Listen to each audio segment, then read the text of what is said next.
Cleveland Cavaliers basketball is back, and the preseason is more interesting than ever, with brand new pieces and fun, young players all across the roster. There isn't much you can take away from one preseason game, but today we're going to try our best, and look at what we learned from the Cavaliers' first unofficial game of the season.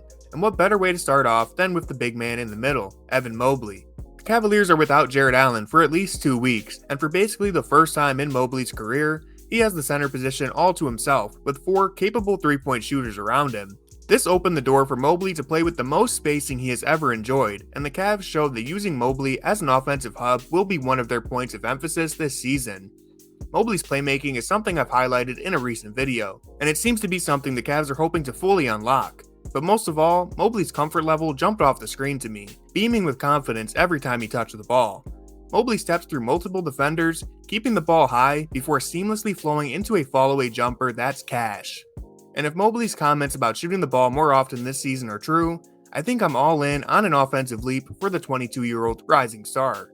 This is in large part due to Mobley's development, but also because of the new style of basketball Cleveland appears to be playing with. This is a simple play, but it highlights so much of what has changed for the Cavs. The play begins early in the shot clock with Mobley setting up on the elbow. A quick off-ball action with Garland and Lillard goes nowhere, so Mobley probes with a dribble and flips to Mitchell for a 2-man game. With Max Strus in the corner and Lillard on the wing, there's no one available in Atlanta to help on Mobley's role, and it's an easy dunk. Everything about this play, from starting early in the clock to running multiple actions and having Mobley set it all into motion, is a stark contrast from most of last season.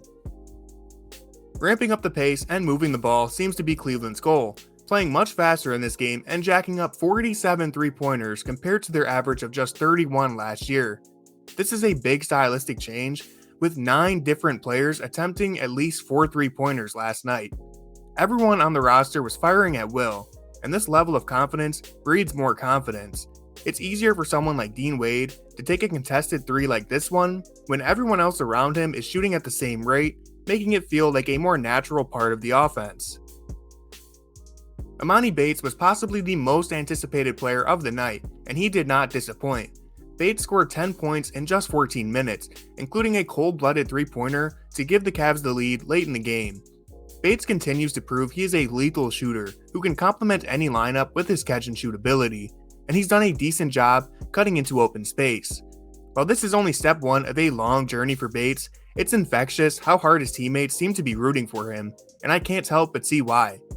The other standout player of the night was Okoro, who led the team in scoring with 19 points on just 8 shots. Okoro was hyper-efficient in his role off the bench, bursting away in transition and taking full advantage of Cleveland's breakneck speed in this game.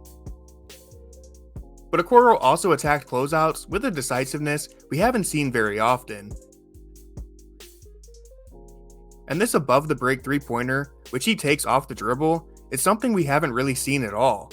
Okoro took just 21 threes from above the break during all of last season, but in Game 1 of the preseason, Okoro attempted 3. Again, the confidence that every member of the team played with should be a huge takeaway, and the quality performances from players like Ty Jerome and Damian Jones are indicators that Cleveland might have significantly more depth than they previously had. So while you can only feel so encouraged about a preseason game in which the Cavs didn't even win, this game left me feeling incredibly optimistic for the upcoming season. Opportunity for a 3-point play. Take it to the hoop.